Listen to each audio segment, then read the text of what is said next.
అది ఒక చిన్న గ్రామం. ఆ గ్రామంలో ఒక చిన్న ఇల్లు. అందులో అర్జున్ అనే బాలుడు ఉండేవాడు. అతని ప్రపంచం అమ్మ ప్రేమతో, మాటలతో, నవ్వుతో నిండిపోయేది. ఉదయం నుండి రాత్రి వరకు అమ్మ అర్జున్ కోసం శ్రమించేది. అర్జున్ చదువుకుంటున్నప్పుడు కూడా అమ్మ అతని పక్కనే కూర్చునేది. ఒకరోజు స్కూల్లో పాటల పోటీ ప్రకటించబడింది. అర్జున్ భయపడ్డాడు. అమ్మా, నేను గెలవలేనేమో అన్నాడు. అమ్మ అతని చేతిని పట్టుకుని నమ్మకంగా చూసింది. అమ్మ చూపు ఒక్క మాట చెప్పింది, నేను నిన్ను నమ్ముతున్నాను అని. నీ లోపల వెలుగు ఉంది బాబూ. నువ్వు చేయగలవు అని అమ్మ ప్రేమగా చెప్పింది. ఆ మాటలు అర్జున్ గుండెలో ధైర్యాన్ని నింపాయి.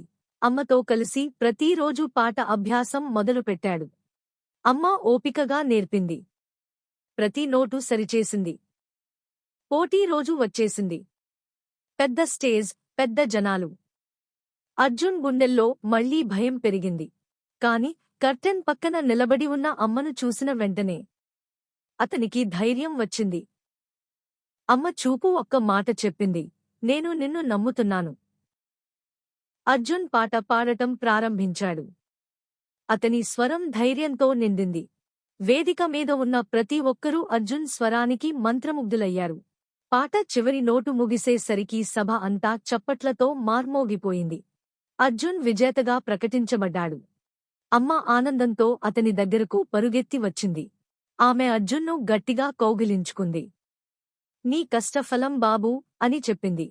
అర్జున్ చిరునవ్వుతో, అమ్మా, నీ ప్రేమే నా స్వరం అన్నాడు. అమ్మ కళ్లలో సంతోష కన్నీళ్లు మెరిశాయి. అర్జున్కు తెలిసింది, అమ్మే తన బలం, తన వెలుగు అని. ఈ కథలోని నీతి ఏమిటి అంటే, అమ్మ ఉన్న చోట భయం ఉండదు. ప్రేమ ఉన్న చోట ఓటమి ఉండదు.